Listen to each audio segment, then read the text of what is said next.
Pepsi y Beyoncé contra Taylor Swift.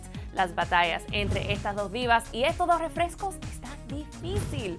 Taylor Swift es la nueva cara de Diet Coke y la empresa grabó un video espectacular con ella, cual después de hacerse viral en YouTube, lo debutaron en American Idol. Y mientras, el video de Pepsi con Beyoncé también está arrasando en las redes sociales.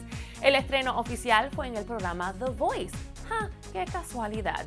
2 estrellas, 2 bebidas, 2 programas de competencia de canto, pero ¿cuál es el ganador?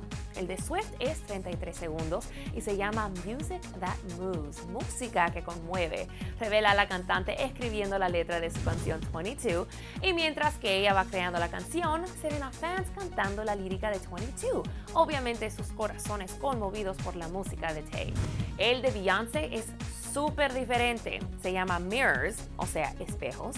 Es un minuto entero. Empieza con Tay muy sexy, tratando de coreografiar un baile, pero no le sale hasta que se toma una Pepsi. Y de pronto hay varias Beyoncés reflejadas en los diferentes espejos, cada una dándole inspiración hasta que de pronto ella se desprende y empieza a bailar con toda su pasión.